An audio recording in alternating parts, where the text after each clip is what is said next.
Hi guys. Welcome to Drakmore Digital. I'm Mr. Drakmore. And there's a lot of things going on with the world right now.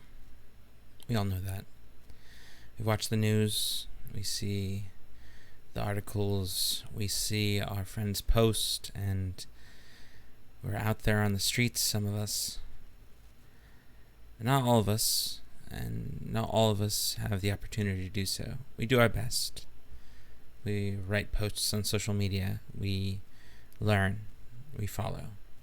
Or, a lot of us bought the bundle for racial justice and equality.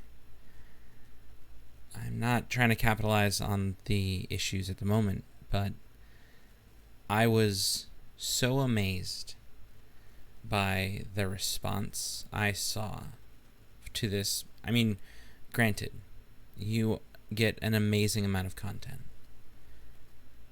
but they started their goal at about $2,500. By the end of it, there were over 7 million. And it's just really neat.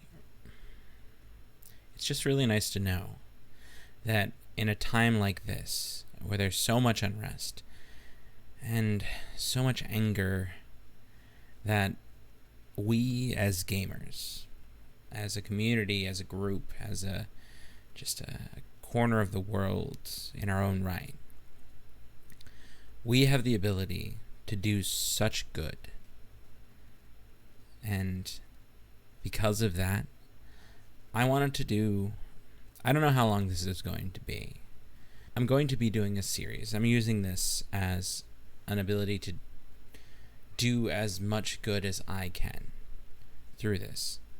So, I have no idea how many episodes this series will be, but I would like to take the time, and even if it's multiple games per episode at times, like some YouTubers do, I want to highlight each and every game that was given to this bundle and give it its as much due as I can. Again, this may last for a very long time. This may be something I take a break from and come back to. But especially where I'm at right now, which is in no way a large content creator on YouTube, on Twitch, on Twitter, on Instagram, on anything, I would like to do as much good by purchasing this bundle as possible. So, in the comments below, I'll be posting links to really awesome charities that share a similar vision, if not the same vision, as this bundle did. And I hope that you enjoy watching this, and you in turn would like to help support these charities, this movement, these people, because it's a really good thing to do.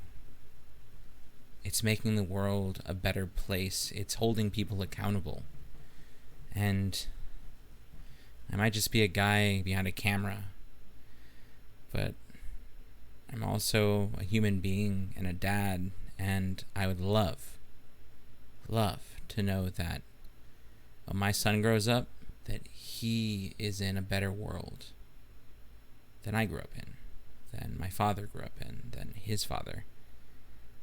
That Black Lives Matter, that people are heard, that people aren't scared to leave their homes, and not just because of COVID or things like that going around, but like a person, a child, a teen isn't scared to leave their home and not know if they're ever coming back. I've never known that. I haven't. But I want to make sure that I do everything in my power, even my small voice does everything in its power to help make that world for my kid when he grows up. That these kind of things won't have to ever happen again. So again, I'm playing a game. I'm going to be playing multiple games. but I'm also going to be linking some really awesome charities below. And if you wish to help this cause, I do this out of love. Out of love for people who deserve love and deserve to know that their voices can be heard, even from a guy behind a camera. So, let us start this by a game I saw played a long time ago. And it's a game I've always been interested to play. And it's one of the first ones that really caught my eye in the listings that came with this bundle. So I'm going to offer it at least one full episode to give its due. Probably there'll be many others that I really have always wanted to play, or find that they deserve a spot of their own. And there will be a lot of games in between that come in 3s or 2s even. But this is the Mortician's Tale. And I really think it deserves its own spot. And it's going to be the first one. And I think I'll explain why at the end. But for now, let's get into it. So this is a Mortician's Tale. It's not an adventure game. It's not a happy-go-lucky one either, but it is a good game. And it really puts to light something that I don't think a lot of us think about. So, let's get into it. September 14th, 10:15 a.m.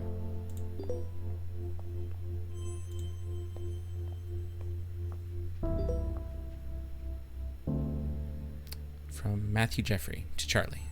Welcome, Charlie. Nice to meet you. My name's Matthew, and I'm mainly going to be the man who delivers the bodies to you, and helps with some of the more heavy lifting. Ever hear the joke about the hearse driver? I'll tell it to you when I come in a bit. Looking forward to working together. I think you'll enjoy working here. Amy is a sweetheart, but she runs a tight ship. Nothing you can't handle, I'm sure. She wouldn't have hired you otherwise. Cheers and good luck. Matthew J., Funeral Director, Rose and Daughters Funeral Home.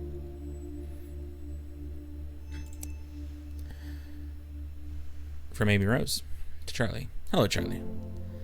Well, you're new here, so it's probably best I explain where everything is. In your office/preparation room, you'll find your cremation station, cremulator station, embalming station, and obviously, since you're reading this email, your desk and computer area. I know you have experience working with these stations, but please let me know if you have any questions. Best, Amy Rose, founder and director, Rose and Daughters Funeral Home.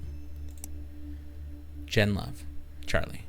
I guess my subject line to you should start being more professional now that we are business professionals. I can't wait to get your reply so I can see your fancy new email signature. I love that you were able to land this gig straight after graduating. It sounds super cool. I didn't even know mom and pop funeral homes were a thing until now. Guess it's just not something I really think much about. I should look more into this, learn more about your world and the industry because, as I said, you are now a very serious professional. Speaking of being professional, my museum gig is amazing. I can't believe somebody paid me to move to London, and not London, on serial killer capital of Canada, to work in a museum. Like, take that, everyone who said I couldn't get a job with an art history degree. I'll tell you more about it when we Skype. My stories require you to see my face, and you hear my excellent British accent impersonation. Also, I signed you up for a funeral monthly newsletter. Consider it a graduation gift. I love you. / am super proud of you gift. Love you, love you, love you. Jen L. Heart. Task today. Amy Rose. Charlie. Hello, Charlie. Hope you settled in okay so far. Matthew should have dropped off your first body for you to work on. He said you were really friendly. He's glad to have someone young and lively to work here with. You'll get used to his sense of humor. Your first body is Mrs. Garcia, an elderly woman who died suddenly of a heart attack. The family has asked for a closed casket funeral, so no embalming or body preparation necessary. The family seems a little bit more united than previous families we've dealt with. Strange how grief affects people differently. Perhaps having more time to say goodbye makes it a bit easier, if that's possible. That being said, although you'll not be embalming Mrs. Garcia, I do think it's important to take the time to clean her body. No one is going to see her body, but I like to encourage my funeral directors to do this out of respect for the deceased and their loved ones. You'll find Mrs. Garcia in the prep room. Funeral monthly. Oh, and sure thing. I'll get right on it. Let's finish this out. Funeral monthly to subscriber. Thanks for subscribing. Each month we bring a new newsletter featuring topics pertaining to the death industry. This month is all about good etiquette for attending a funeral. I really can't believe we have to write this one out, but since we said we'll answer your most popular questions, here we are, because this is definitely one of the most popular questions. Funerals are a hard time, and we understand that. But here are some quick and easy rules to remember for being respectful at a funeral, generally. Following the guidelines of don't be a jerk should work. 1. Don't be on your cell phone. We understand you're busy, but this is a time and place to disengage. If you have to be on your cell phone, do so inside the funeral home. 2. Don't be loud and obnoxious. You can share happy stories, but other people are also grieving and working through their own healing process. Being quiet gives other people space they might need. Don't get drunk. 3. Everyone can deal with their feelings in their own ways. Just remember to be respectful when with the grieving family and friends. Happily reminisce. Sometimes remembering happy moments and positive experiences with the deceased can be a productive part of the healing process. Give condolences. It's not easy knowing what to say to someone, but even a simple "I'm thinking of you" can go a long way. Dress appropriately. What this looks like will change based on the customs of the deceased and their culture, but always dress in a way that shows respect to the deceased and their grieving family. Give a gift or sign the registration book. This can be flowers or a nice card, but it's the thought that counts here. Sometimes this can even be just cooking dinner for the grieving family. Anything that shows you care and want to help them through this healing process is what matters here. Be kind and helpful. Okay. So here's my office. And so now here's Mrs. Garcia. You also got the cremulator, the crematorium, the urns. Here we go. So it's kind of sort of like a surgeon simulator or a... It's such an interesting concept. So now this is the prep room. We will prepare the bodies for burial and viewing. Because the family has requested a closed casket ceremony with no embalming, you're just going to clean the body. Clicking there, just sponge over to clean it. Yeah. It's very interesting too, because a lot of people have very different views on how they wish to find their end. That said, that's it, you're done. Mrs. Garcia will be sent to Mike, who will take care of dressing and putting her in the casket. It's time to go to Mrs. Garcia's funeral. You're responsible for taking care of the deceased body, but it is also important to pay your respects to their loved ones. Follow the arrows to the head of the funeral parlor.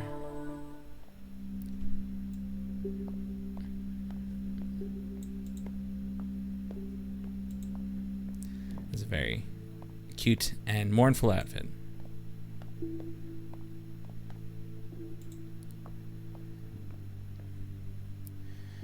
She would have hated these paintings. She was so particular.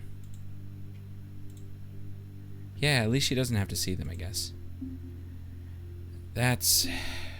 yeah, I guess.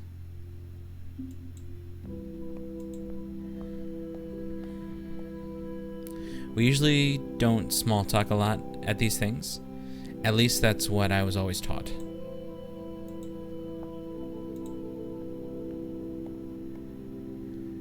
I hate wearing pantyhose. My legs are so itchy, but it's always so cold in these funeral homes.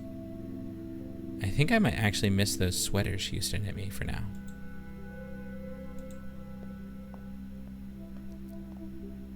Mommy, I'm hungry. When can we go?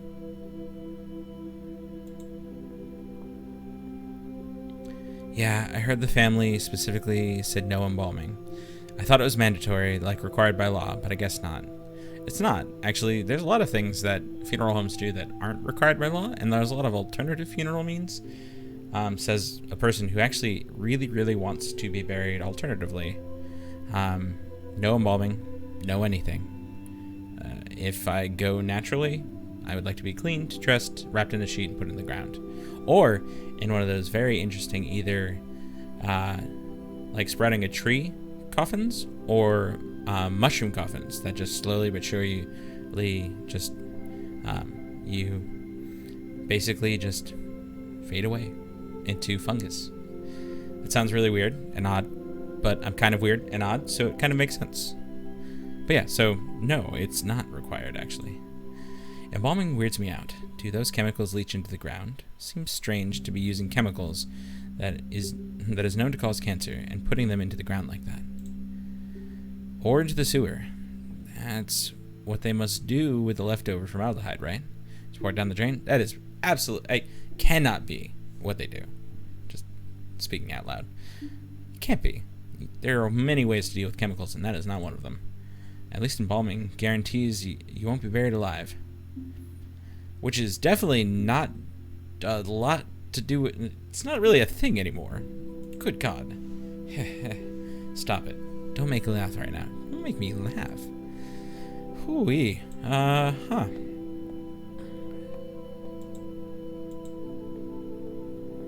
see if I can talk to them again. No embalming, chemicals, pour formaldehyde, there. Oh, sorry, paid my respect. I needed to pay my respects to the actual casket themselves. May you go in peace.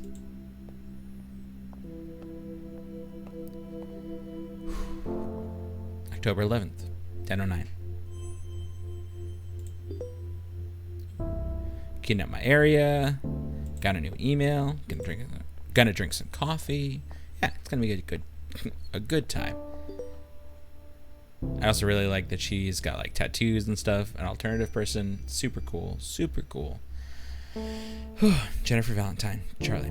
Okay, so let me explain a bit more detail. A colleague and I were discussing the tight lacers liver specimen. And we have here at the museum. It's from a woman who died in 1907. And the liver is tapered inwards from what the doctor leading the autopsy believed to was too tight lacing on her corset. My God. If you haven't seen a person really, really tighten an actually like steel bone corset, it's crazy. It's fascinating because it's kind of a controversial topic. Tight lacing was super popular, and while people associate it with fainting or hysteria, sigh, it's actually been associated with visceroptesis, which is when your organs fall to the lower part of your abdomen, right? Which is super unsettling, but can also be caused by being pregnant, so... TLDR, corsets probably messed up some bones, but they likely didn't do this kind of internal organ damage. And I'm tired of the condescension about my wardrobe that also implies I don't know what I'm doing. These are the kind of things that I specifically research, and yet I am treated like I know nothing about. I'm having a day, Charlie. Jen L. Hart, museum creator, London Pathology Museum. Next job.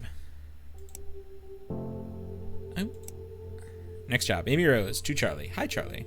Here are the instructions for your next body. You did a remarkable job on the first one. The family was very happy with you. No small feat, of course. Pleasing a grieving family isn't exactly the most comfortable of jobs. Your next job is a man named Mr. Duval, an elderly man who died of old age. Nothing fancy, just a standard funeral with embalming. You can reach out to his daughter, Lizzie Duval, if you have any questions. She's handling her father's passing well as can be expected. As always, don't hesitate to ask any questions. Best, Amy Rose, founder and director, Rose and Daughters Funeral Home. P.S. Charlie dear, please remember to wear proper embalming gear. Formaldehyde is extremely dangerous. I know I don't need to tell you, but my maternal instincts are hard to ignore. I promise I won't mother you too much. Just a little. Well, just a little. Ask Matthew. He knows. Amy Rose to Charlie, just passing on the message along. Thanks for their hard work, Charlie. Amy Rose, founder and director, Rose and Daughter Funeral Homes. From Mia Garcia to Amy Rose. Hi, Amy.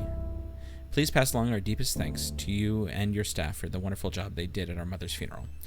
It was really lovely. Our family is so rarely gets together. It was nice seeing everyone come out for such a beautiful service. My son never gets to see his family.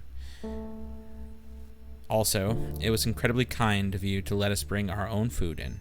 Getting to share home-cooked meals, sharing stories, being there together, it meant a lot. So what I'm saying is, it was nice for everyone to be there like that, together in that way. And I know how much of that was due to the work of your staff, especially your funeral director, me. Thank you for making this difficult time easier for all of us. Best, Mia. Matthew Jeffrey. To Charlie. Hey there, Charlie. I was driving around the other day, taking our clients their last trip around town, and I was thinking, strange I know, did I ever tell you the first time I went to a funeral? I was a teenager, about to start university, and a friend of mine was killed in a car accident, totally out of the blue. Really tragic stuff. Messed me and my friends up real good. But, so, the big day, we all got into our best suits and dresses and packed ourselves in a few cars. There are lots of us, so we had at least 3 different cars full of us, like clown cars, While we were in the procession going to the cemetery, somebody in our car got a phone call from a friend in a different car. Turns out, some asshat driver who doesn't know to not get in the way of a procession drove through the intersection and smashed straight into our friend's car. Nobody was hurt, thank God. But can you imagine getting that call? Anyway, one of my friends in the same car as me, the one who got the phone call, hung up and started laughing. Just laughing her ass off. In the way that makes you not sure if they really are just crying or they've gone fully off the deep end. And she laughed, and then we all started giggling because, go figure, life is messed up sometimes, There's no moral, no point to the story. I guess I just remember that story and wanted to tell you. Because we work with death all the time, I still sometimes get off guard by what it actually means. Oh, and before you get any ideas, that has nothing to do with why I became a funeral director. The decision came totally later, and is nothing remarkable. Somebody has to do it, and I have a strong stomach, so why not? I'll see you in a bit, Charlie. Matthew J., funeral director. What to wear when you're attending a funeral from a different culture. Funeral Monthly. To subscriber. We all know everyone wants to be respectful at funerals. Don't talk too loudly, be kind, smile, and refrain from making inappropriate jokes. At least around the grieving family. Hey, sometimes people do need a little bit of pick-me-up during such hard times. Who are we to judge? And a big part of that is knowing what to wear. Roman Catholic funerals tend to lean more towards the formal black attire rule. And it works for us. Did you know that this goes back to the days of the Roman Empire, where people would wear black as a symbol of mourning? Black isn't universally a symbol of mourning, though. And if you're attending a funeral that is from a culture that is not your own, it is important to understand this.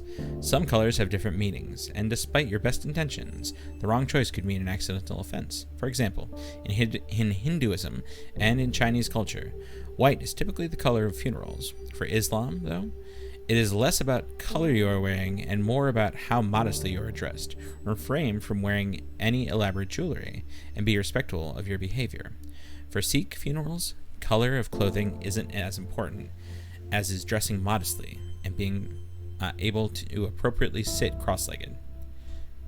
Actually, being respectful is just the number one rule for any funeral, no matter what.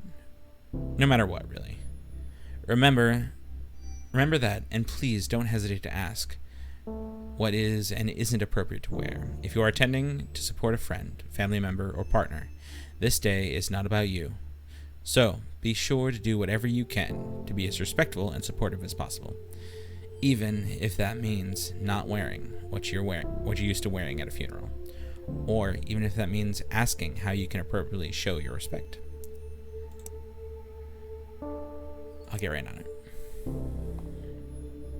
Ooh, look at me in my full formaldehyde gear. Okay. Hey, bud. Traditional burials typically require embalming, which preserves the body and prevents it from decomposing quickly. Decomposing was the word I was looking for before. Unless the family requests otherwise, all traditional burials will use embalming. Let's start by cleaning the body.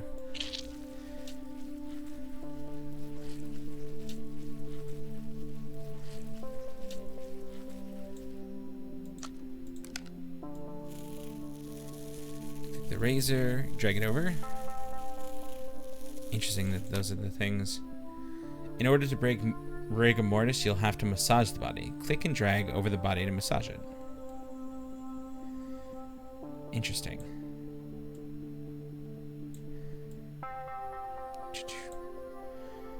The eyeballs deflate once the body starts decomposing. Click and drag the eye caps into each socket to give it shape. Eh? Ooh. Keep shut the eyes. You'll need to glue them. Click and drag the glue onto each eye to shut it.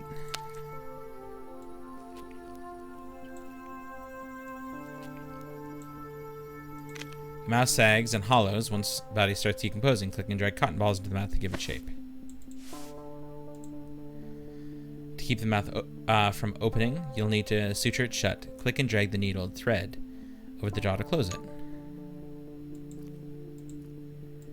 Doot, doot, doot, doot, doot. Click and drag the lotion over the body to moisturize to prevent the skin drying out. Gone the full 9 in this one. Doot, doot, doot. Oop, oop. And there you go. Embalming involves removing the blood and replacing it with preserving chemicals. Click and drag the scalpel over the neck to make an incision. You're going to need a tube for draining blood. Click the tube and drag it to the neck incision. Click on the cannula and drag it to the cardioid artery. This is how you'll get the preserving chemicals into the bloodstream. Cannula. That one. Now you need to connect the embalming machine to the cannula. Grab the additional tubing and drag it to the cannula.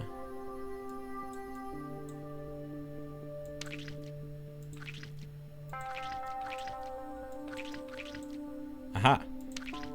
Click the button on the embalming machine and turn it on. In order to evenly distribute the chemicals, you'll have to massage it through the body. Click and drag over the body to massage it. Doot-doot-doot. Excellent. Doot-doot-doot. Excellent. Doot-doot-doot. Excellent. Doot-doot-doot. Excellent. Do. Excellent. Going up this time. And down again. And down in the middle. And down this arm again.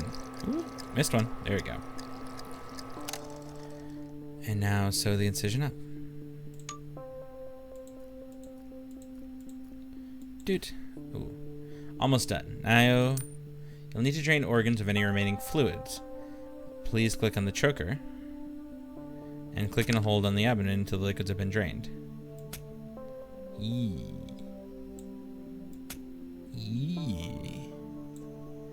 Ooh, sorry. Got a little gun shy there. There we go. Didn't mean to leave you with a little bit of stuff in there. All done. Mike will take care of Mr. Duval's makeup, as well as dressing him and putting him in his casket. It's time to attend the funeral.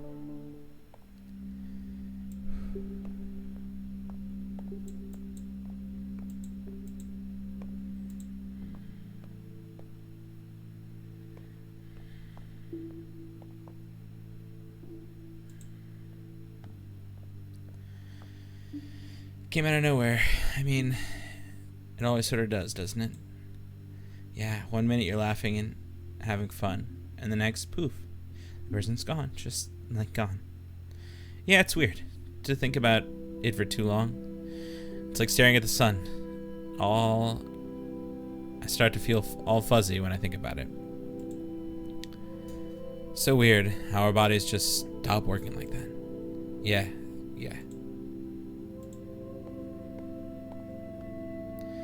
So strange not seeing most people wearing white. White? Yeah, I think it's different for different family members. I can't remember. I haven't gone to many traditional funerals, so mostly white, but, like, definitely not red, no matter what. Oh, same thing. White, definitely not red. He always wanted to take his grandkids to the park, play catch. He loved playing catch. Threw a mean curveball, that's for sure.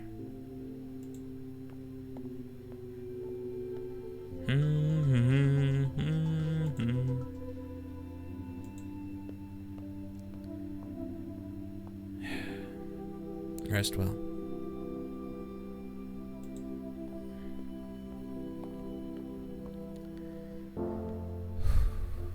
December 2nd, 10:22. I know it's not very far in, but I think that's where we're going to call it for today. I wanted to choose this game, not only because I've seen other people play it, and I really enjoyed their playthrough, but as a little send-off.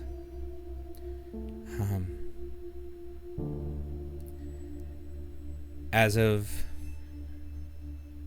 about maybe just before a week ago, my grandfather, my last remaining grandparent, passed away.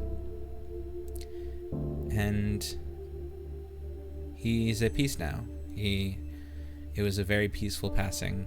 His daughters were around him, and he was ready to go, whatever that means these days.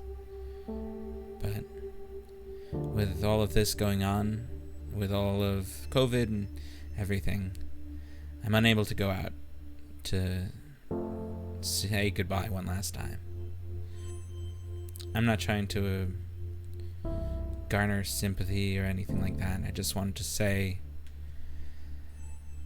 Jaju, I love you. And goodbye.